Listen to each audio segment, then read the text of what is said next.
and welcome to Let's Talk on Win TV. And I am filling in for the one and only Denise Rolock Barnes. I'm going to try to fill in for her because those are some humongous shoes to fill. But I am the senior writer for The Informer, the senior national correspondent for the National Newspaper Publishers Association, and the host of Let It Be Known weekday mornings. Uh, but it's good to be here representing the Washington Informer. I'm filling in, of course, again, like I said, for Denise as we kick off Older Americans Month with a special show dedicated to our beloved seniors.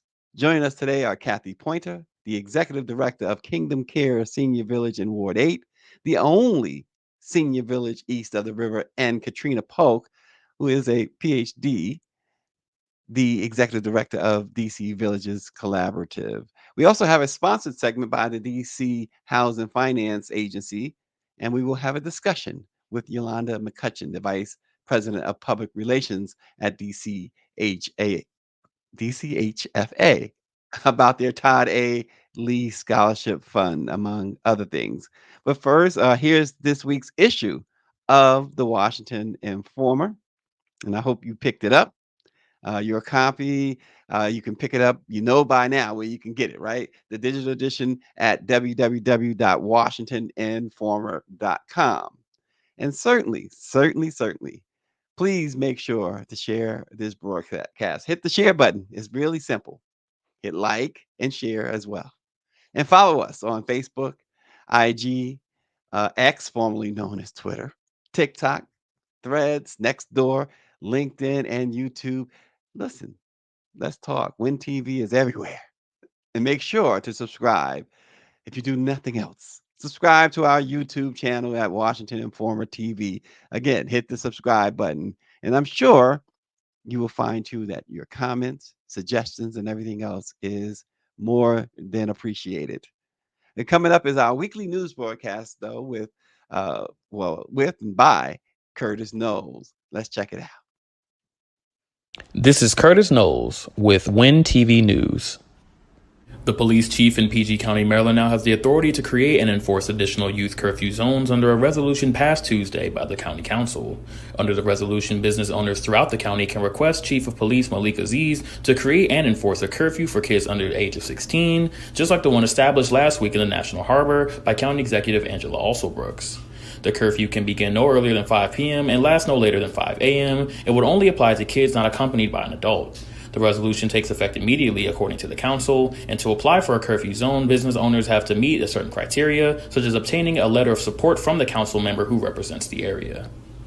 DC's Robert F. Kennedy Memorial Stadium has been cleared for demolition after the National Park Service found that the demolition would have no negative impact on the environment surrounding the campus. The 63-year-old stadium has been in serious disrepair for years and has not been used since 2019. While Events DC, the organization responsible for the management of the stadium, had cleared it out, the city was waiting for the NPS evaluation. The next step is for NPS to issue a permit for the DC government to demolish the stadium. Then both administrations will need to sign an agreement that the district can continue to use the property according to the 1957 District of Columbia Stadium Act's requirements.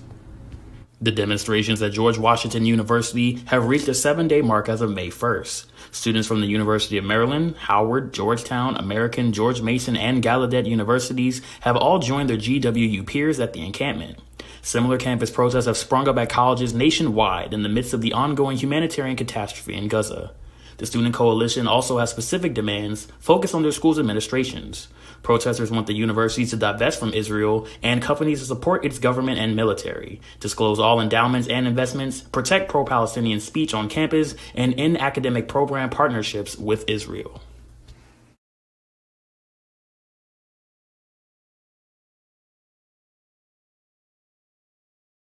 DC Housing Finance Agency is doing some really, really great things. Sometimes we don't even know the great things they're doing. So let's turn our attention to our first segment, sponsored by the DC Housing Finance Agency. Joining us now is Yolanda McCutcheon, the DCHFA's Vice President, Director of Public Relations. Probably said the title wrong, and now Yolanda's going to let me have it. What's going on, Yolanda? Definitely not going to have you have it. Thank you, Stacey. I'm really happy to be joining you on Win TV today. It's good to see you. It's good to see that smile and those bright colors, that red. You look like you're doing great. So good to have you. Yolanda, tell us about the DC Housing Finance Agency. So the DC Housing Finance Agency is one of the 50 HFAs in the country. All states have one, and DC, the District of Columbia, has its housing finance agency. And our mission is to service the needs of residents in Washington, D.C., their housing needs in particular. But we also have some community-driven initiatives like the Scholarship Fund that I'm going to talk about today. But DCHFA's primary business is financing the development, rehabilitation, and renovation of rental housing that's marked at income levels, typically between 30 to 50% of the area median income. And then also, too, we have a homeownership branch of the agency as well, single family programs. And that's focused on creating new homeowners in the city, first time home buyers. And then we also have programs for repeat home buyers. Our DC Open Doors program is open to both first time and repeat home buyers. And then we also have a program called DC for Me that's marketed and geared toward employees of government agencies that are independent agencies. Mm, wow, it sounds like a lot. So, but one of the things you did mention, though, you talked about the scholarship fund, the Todd A. Lee Scholarship Fund. Could you provide an overview of that fund and what's the goal of it? Yes. So Todd A. Lee was DCHFA's executive director and CEO from 2016 to 2020. In 2020, Todd passed away, and after his passing, the scholarship fund was launched as a way to continue and commemorate his legacy. During Todd's tenure, he was very committed to education in the district. He had a number of mentees. He was always looking at the next generation of leaders, trying to help cultivate them and mentor them. He spent a lot of time engaging junior staff members in the offices about their careers and also our interns. So again, after his passing, we thought that the scholarship fund would be a great way to commemorate his memory and continue to extend his legacy.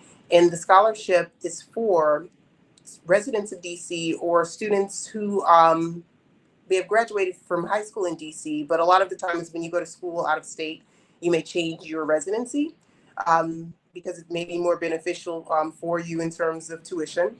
But also, too, we're looking at, again, what one of his focuses, which was focusing on the next generation of leaders in the affordable housing industry and space. And just to underscore, Yolanda, how has the scholarship fund impacted recipients and their families? Well, definitely financially. As we know, the cost of education is pretty expensive and always increasing, especially going to school in a market like DC.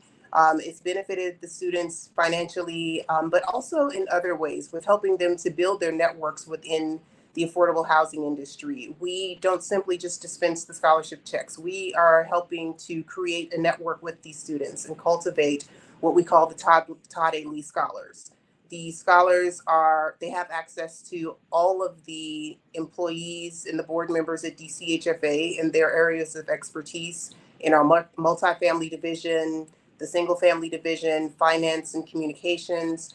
We also invite them to a number of events hosted by the agency, such as groundbreakings and ribbon cuttings, but also some of our other industry events where we're involved so that they can start to meet people within the industry. DCHFA is very active within the housing industry in several organizations, such as DCBIA. So we include our students, those that are here locally, in those activities so that they can also broaden their network.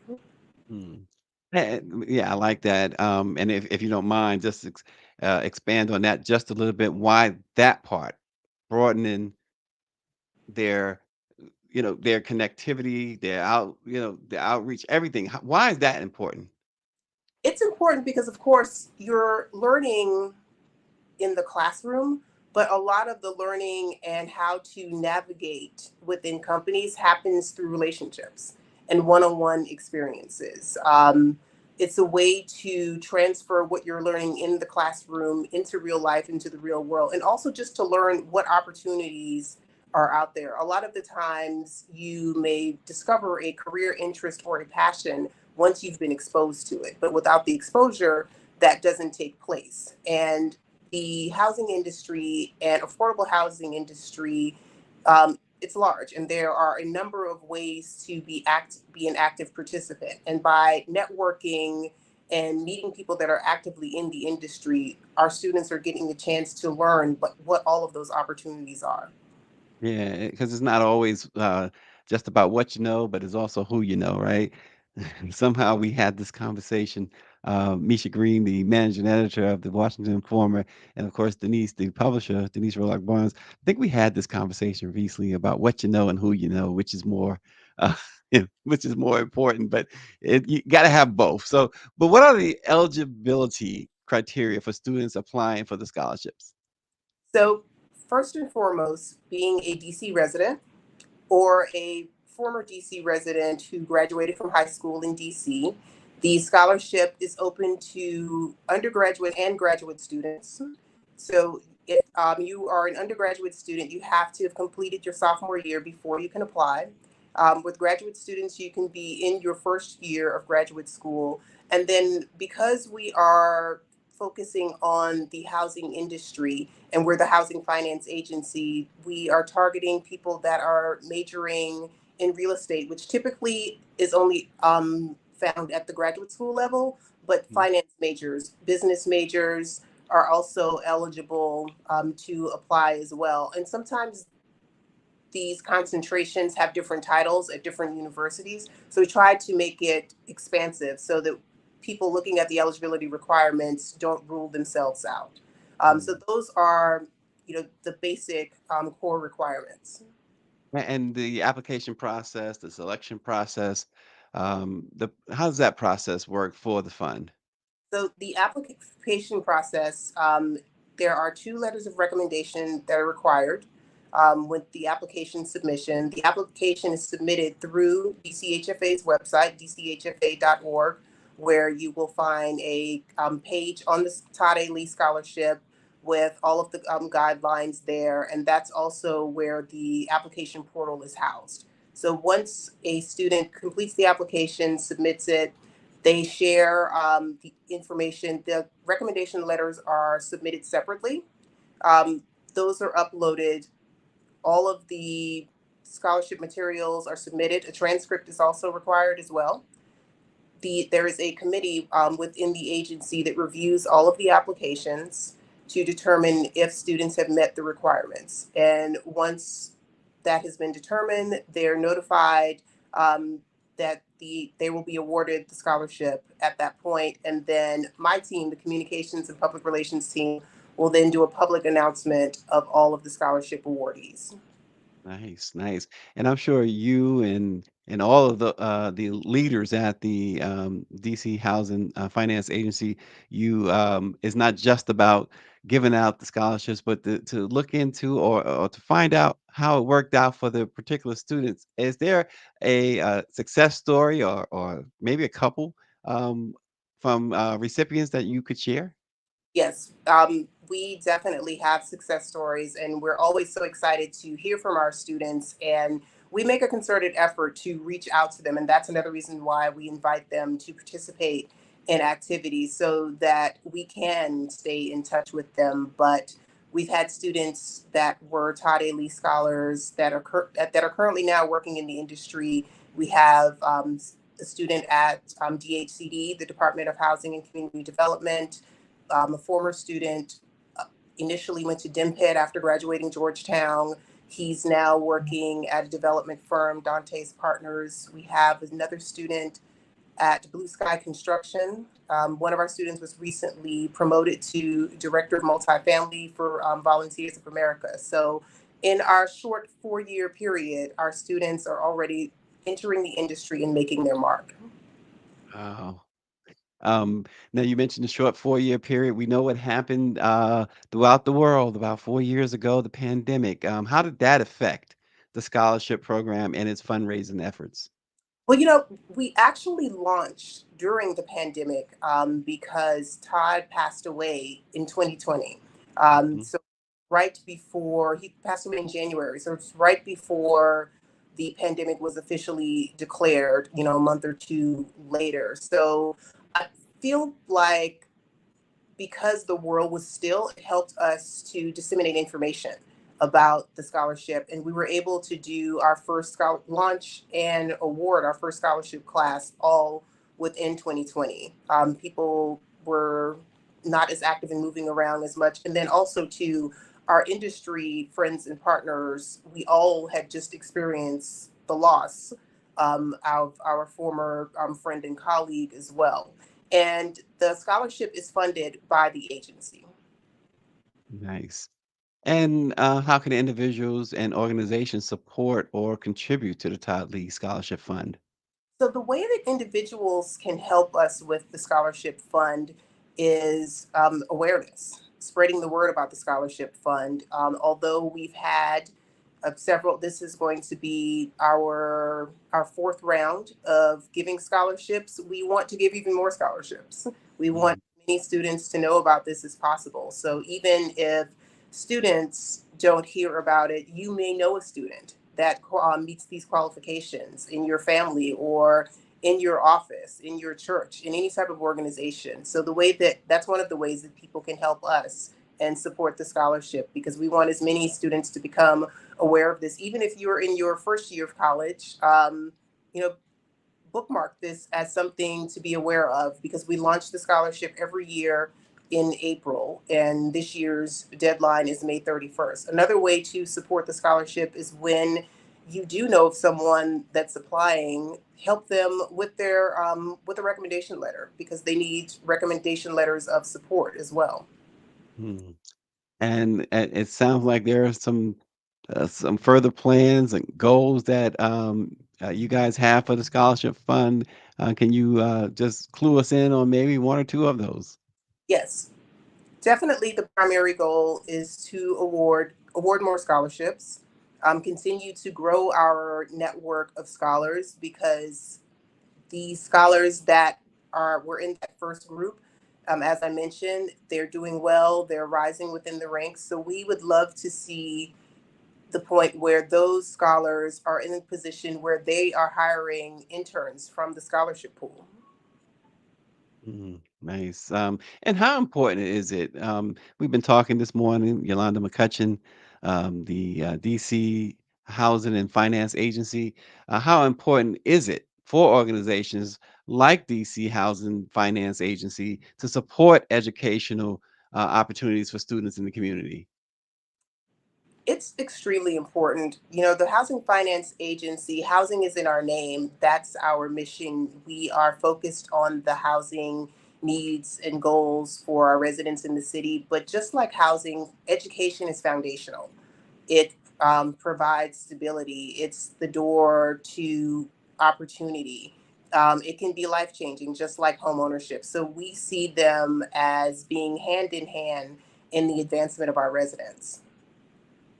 Nice.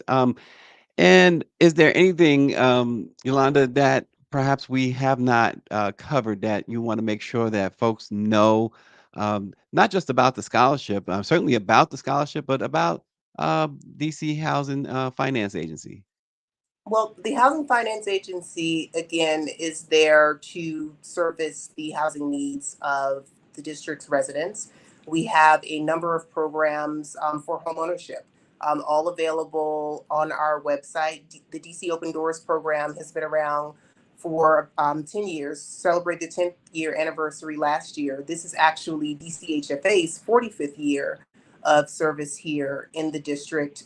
We also have the program called DC for Me, that's targeted toward government employees that work for independent agencies like DCHFA. DCHFA is an independent agency, so some of the other programs that are out there don't apply, but there are several independent agencies there in the city where people can take advantage of this. And of course, we want more and more DC residents to become homeowners, or people that are working for a DC government that may not be living in the city. that's a avenue to home ownership that they could possibly pursue. The DC for Me program. Wow. Is there a website or something that folks can go to and get this information? Yes, dchfa.org.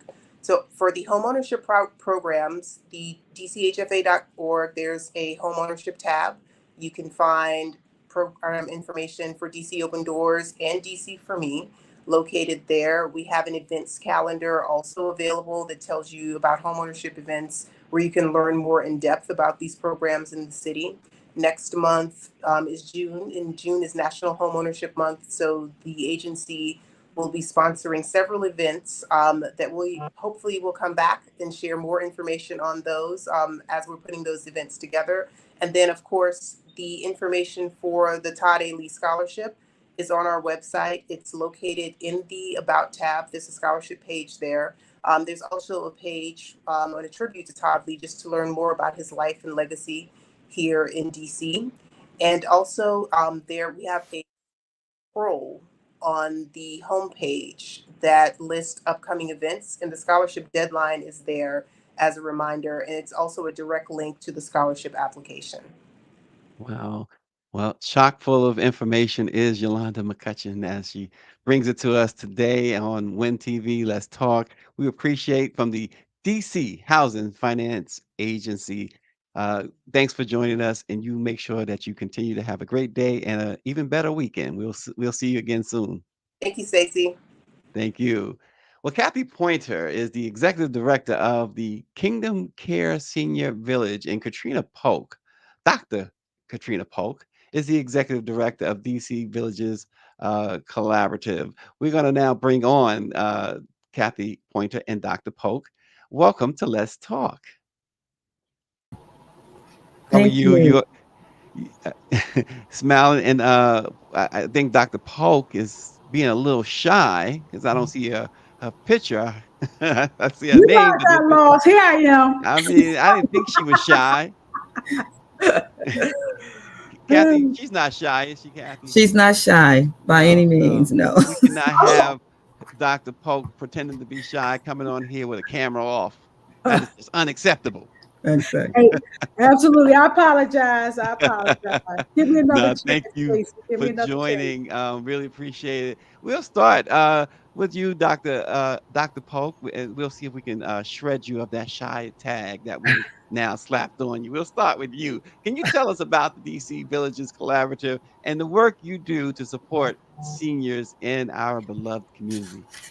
Well, first of all, I would like to thank you again for the invitation. I am super excited about this opportunity to chat with you all.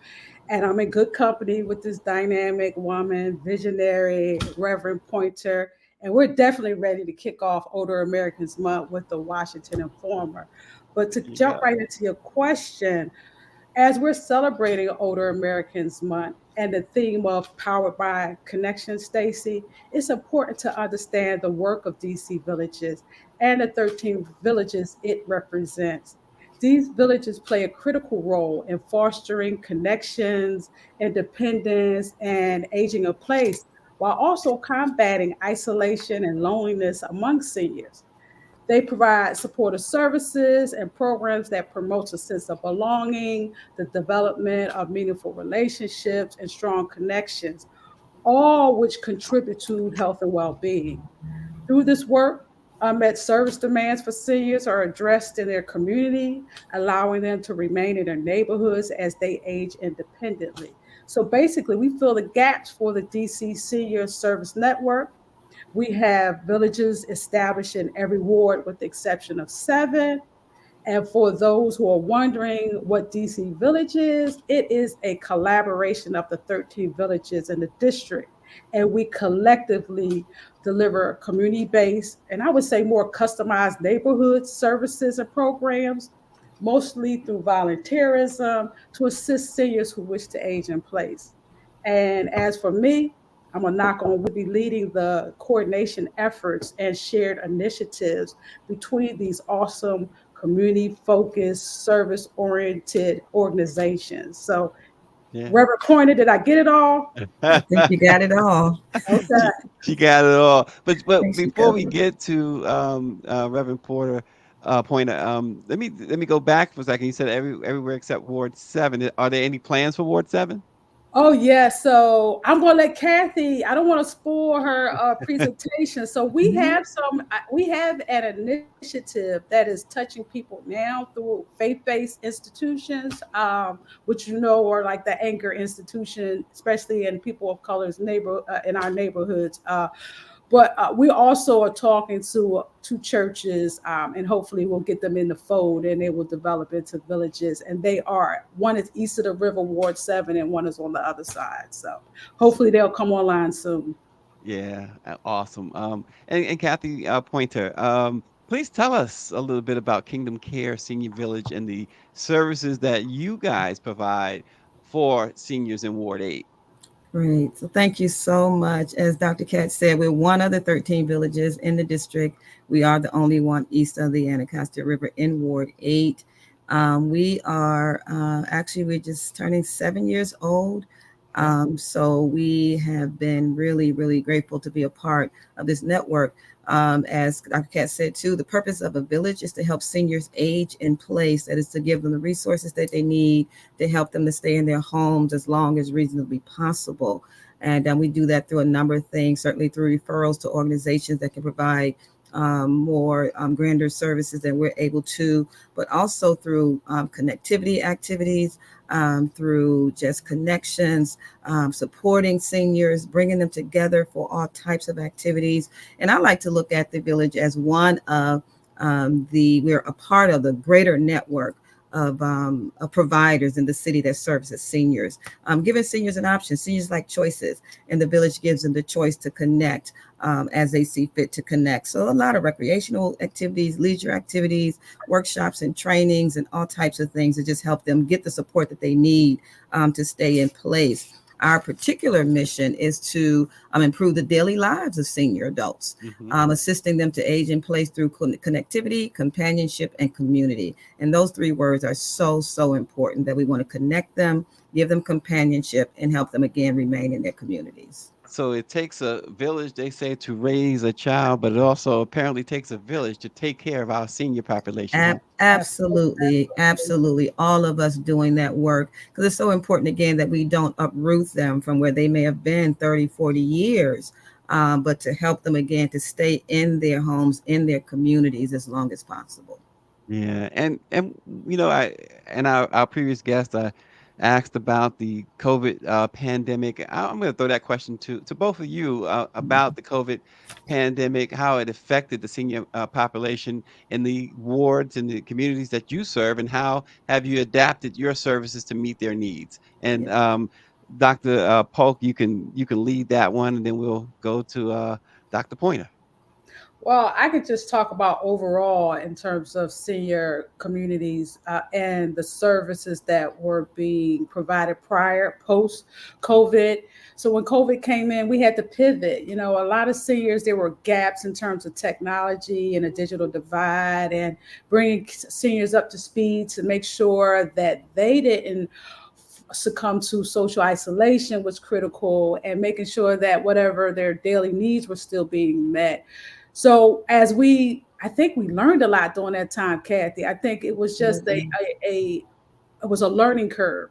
But what I can say about our seniors, especially in Ward 8, and I know in other wards as well, resilience. They were just resilient. They learned on the go, and some of them have been actually stellar advocates for being able to promote the social connectivity piece and technology. So that's from a higher lens, but definitely, Kathy, please share about how you guys did it at the actual local level. Yes, thank you. One of the beauties, I think, of villages is that because they're not brick and mortar, we're able to pivot. So we didn't have to shut down as it would be because we didn't have a building to shut down. we were able to continue to connect with services to seniors. One of the things we do is just do that. We make calls to seniors. We check in on seniors. We make sure they have the toiletries they need or the necessities that they need. And we were able to continue to do our work. What we found is that there was more need for personal connections because their needs are different. So we were the ones out there on the ground, making sure they got to get vaccines, connecting them to get vaccines, making sure that we went to the libraries and picked up the COVID kits and distributed COVID kits. So because many of them didn't even want to come outside during COVID. So we became that support line for them to make sure, and as Dr. Katz said, when we were able to, we got them iPads and laptops and got them training so that they could get online and could participate in Zoom activities and the things that we still had going on without them being disconnected. So we did learn a lot. I'm grateful for the team that we have that was willing to roll up our sleeves and still provide services even during that time. I think one thing I would like, I was going to say one thing I like to add is that, you know, seniors during that particular time learned about their social capital and impact, because you had a lot of seniors volunteering, even though it was through a virtual remote interface. They were volunteering. They were making the wellness calls. People were, the aging population stepped up during the pandemic and still continue to do so. Yeah, that's pretty much where I was going to go. Wondering, you know, we're a couple of years removed from the president officially declaring the end to the pandemic.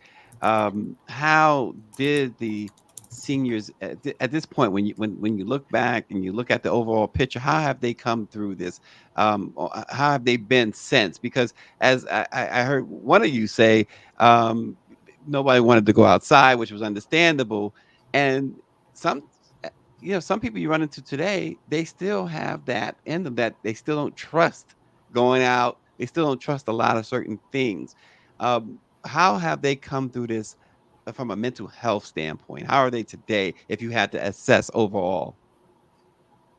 Well, I would just say, as Dr. Katz said too, that we've learned a lot. They've learned a lot. Again, I think one of the beauties of the village is that you develop community. You develop a trust with a group of people that you're comfortable with, that you've seen, that you want to be with, want to engage with. So those relationships have just developed and blossomed, and they look forward to getting together. Can't recall one of our members saying, I don't want to come and get out and be a part of what the village service is and what you're providing. But I think they were resilient, willing to learn, willing to continue to connect, providing support to each other, which is so important, because in addition to what we do in terms of making those check-in calls, we have kind of groups where they connect with each other, and which is really great. They develop their own kind of network to keep track of each other. So, but I think that overall they've come through stronger and certainly wiser, as we all learned a lot through COVID. And that is awesome to hear. I guess if I could add one thing to that piece is that we do have, because I don't want to not talk about the individuals that don't want to engage, because there are a significant amount in other villages that have that particular issue.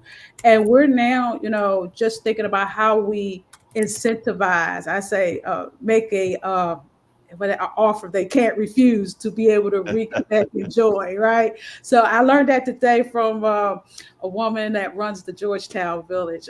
So incentivizing and really that just comes down to motivating, finding out what their needs and making sure that we may keep that present, and hopefully they will, if not now, but soon re-engage with individuals, because we want that sense of belonging.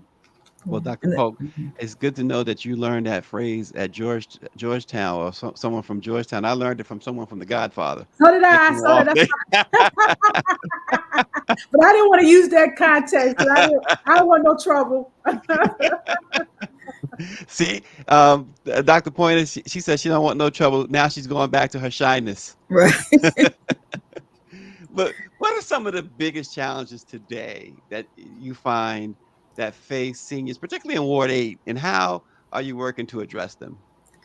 Well, one of the biggest challenges, I think, is identifying services and then making sure the seniors are aware of those services, but not stopping there, connecting them to those services. And then we have a lot of fragmented things in the city, really trying to centralize how, seniors get access to services. We shouldn't have to have them running around to 4 and 5 different places. And that's one of the things we're trying to focus on. If this place is having food and this place has food, we can get them signed up and then maybe get some kind of service to pull those things together and take them to the seniors, because there's still mobility issues. Even if they were able to get the items, to get home and put them up is another issue. So just trying to look at what the seniors need most. Certainly housing is always the issue. Looking at, how we can continue to support seniors in that area. Food insecurity is a major one. Transportation is another major issue for seniors, and making sure they can get where they need to get to the doctor's appointments. And we're grateful for Villages as well as DACL, Department of Aging and Community Living, that provides services to our seniors and supporting us that we can support the seniors. So there's certainly some challenges that we're still facing. And let me ask you this: speaking of challenges, and Dr. Polk, you can jump in on this as well. I know for myself, growing up, one of the things that was a mandatory, you respected seniors, you helped them across the street if necessary, you opened doors, you carried their bags.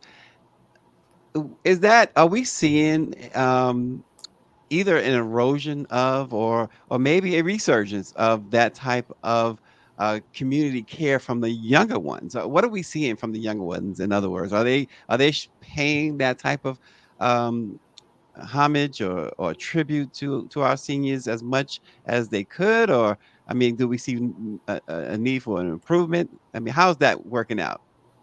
I guess I could lead off with a response by saying that, just you have to pick a side. I think people choose to look at it from a negative and say that there is like some erosion around youth caring. But if you look at it based on kinship programming, seniors are caring for youth and youth are caring for seniors. So it's a lot of that going on, especially in our communities of color. But what I will overall say is that if you look at statistics regarding caregivers, most of the caregivers are now like 40 and under. We still have a steady age group of cohorts, but the caregivers are getting younger. And I think that I did assessment some years ago. When you look at the needs of a senior that's like 60 to 80, and look at youth, especially around technology, and want to have a sense of belonging, they have the same needs. Yeah, that's interesting. Mhm. Wow, would you agree, Dr. Pointer? I would. I would agree. And I would, though, just add to that. I just think as a country, there's some responsibility at other levels to help instill those same values, those same principles, to really honor seniors and support them as they age. Yeah. And how can community members get involved or support Kingdom Care Senior Villages or DC Village Collaborative? How can people get involved? Okay, Dr. Ketch, you on mute. Dr. Polk, you went on mute. It's my where it wasn't me that time. What I could do is say, like, we need some help raising awareness and visibility of our DC villages, the 13 villages, and the meaningful work that we do. So here's a call to action for young and aging adult listeners today. Go to DC Villages website, which you can see below, and click Find a Village and see what village is in your neighborhood or near to you. Contact that executive director to learn more about our services, but more importantly, become a volunteer and connect your senior family members or community members to that village. And if that doesn't work, you can always call me. There you go. Dr. Pointer? Yes, I would ditto that. And specifically for the Kingdom Care Senior Village, you can also go to our website, learn more about who we are, what we do. You can sign up to be a volunteer there. Certainly donations are always in order and take support to support our seniors. Join as a member, just ask for information, just kind of peruse and see what we do there. We would love to. And I joined up Dr. Cat too in that call to action to connect your senior friends or family members to the village. We would definitely love to have that too. Well, and Dr. Porter, Vera Abbott is watching. She says, "Welcome, Reverend Porter, Pointer, I should say, on behalf of our Kingdom Care Senior Village." Yes, Miss Shout Abbott out. is one of our members. Thank you, Miss Abbott. And a Big great shout out friend. there. So, what are your goals, both of you? What are your goals and vision for the future of Kingdom Care Senior Villages and DC Villages Collaborative?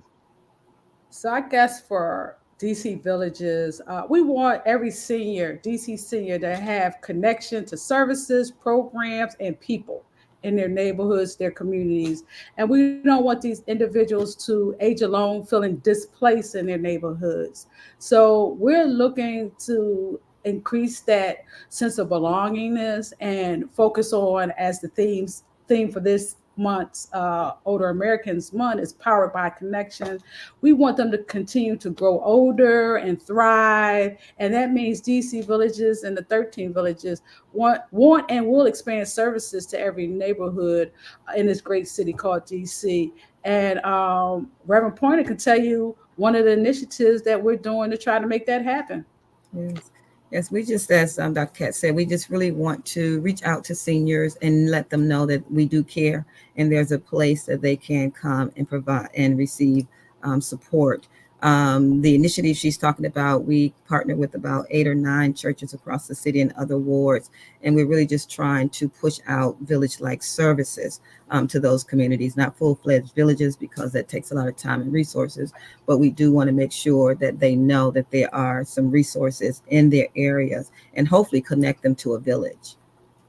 So, Dr. Pointer isn't the only one getting fan shout outs. Dr. Polk, Anthony Tillman, our own, the great Anthony Tillman, the award winning Anthony Tillman says, "Hey, Dr. Polk, you rock." She rocks. Thank So you, there you have it. Member Tillman. Great guy, doing a lot of great things over there in District Heights. I had the Isn't pleasure he? of working with him. Mhm. Yeah, he is. He is. He's made smart cool again, and he continues to push make smart cool again. Um, and Vera Abbott is asking, do we have handyman services? Yes, Miss Abbott, she's been asking that, and we do. So I'll connect with you, Miss Abbott. She will connect with you. Yes, So let me yes. ask you, but again, how do you think we can better support and celebrate older Americans in our community?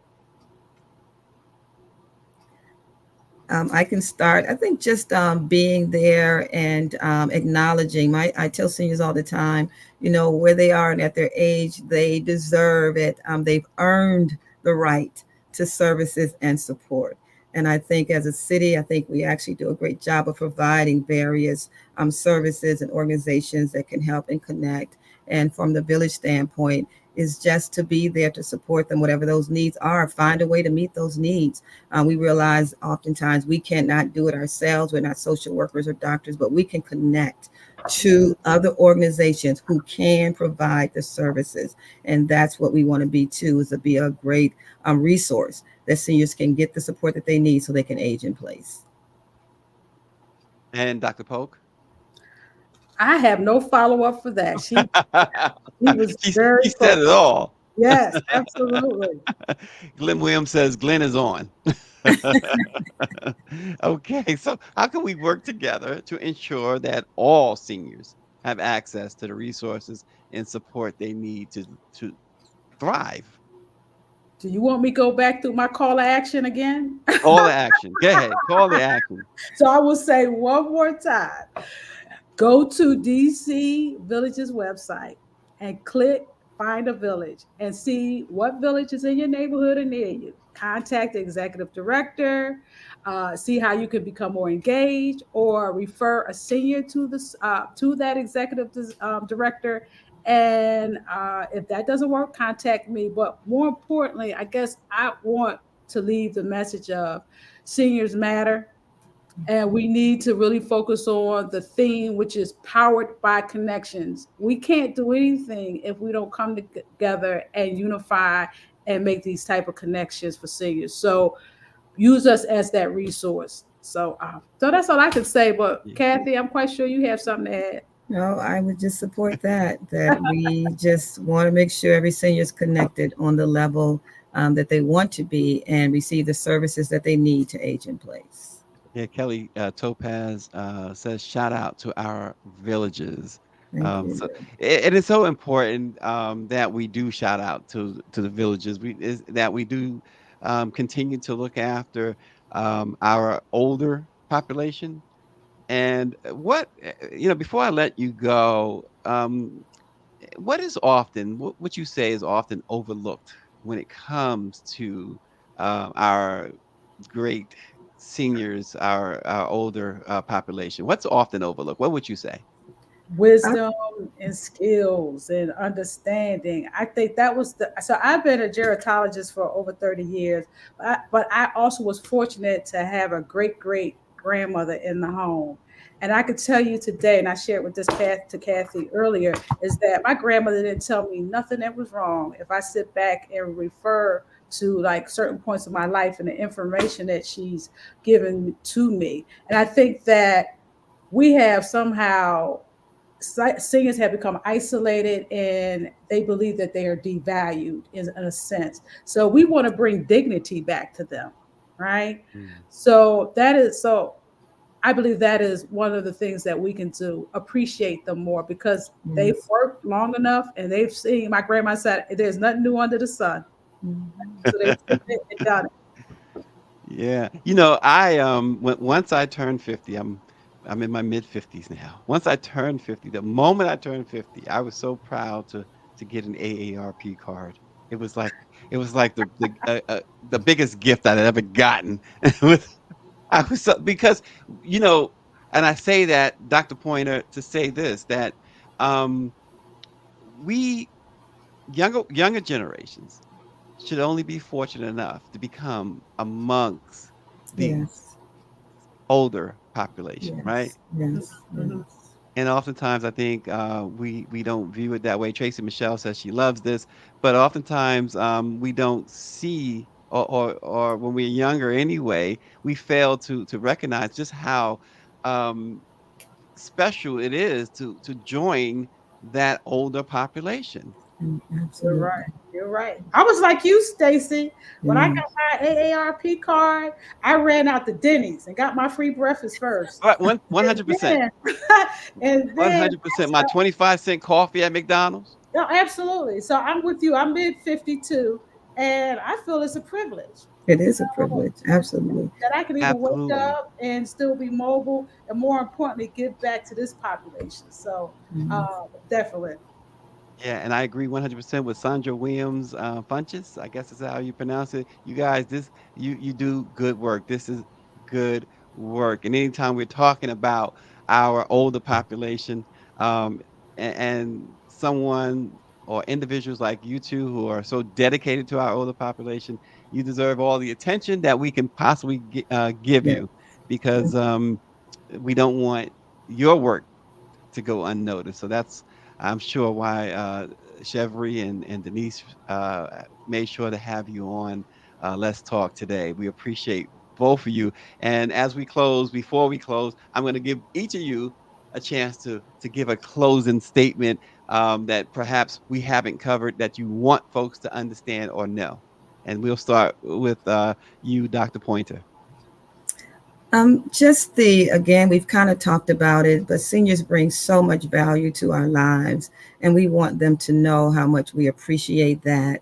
And we can demonstrate that by giving back to seniors, by supporting our seniors. So we're just hopeful that many more will get engaged as a volunteer. Ms. Abbott just asked about handyman services. We try to keep a list of all of those types of services so that when a senior needs something, we're able to provide it, to make sure they're comfortable, to make sure they're safe. And all of us together as a community, we can do that. There's no reason as a community we cannot take care of the seniors in our communities. So we just ask those who will to find a way to engage, to help us to help seniors stay in their homes as long as reasonably possible. Thank you. Yeah, Dr. Polk. I can't top that. I mean, I didn't ask you to top it, Dr. Polk. Well, what I I just can asked you say to tell is us from your point of view. No, what I'm just going to add, because definitely I don't want to take away from what everything that Reverend Pointer stated, but what I can say in this Older Americans Month, we don't need a formal proclamation to ask the entire nation to pay tribute to older persons in their community. We need to do it every day, twice a day. You know what I mean? I think that especially now that we have more seniors living than children being born today, that tell you how we're moving towards becoming a gerontocracy, meaning governed by older adults. So I think that there's a advantage for us to sit at the feet of some seniors, listen, and help them carry their load as we become more educated and have an understanding of aging. So that's just from my academic standpoint. I love what we did today, Kathy. This was exciting. It Thank was you, Stacey.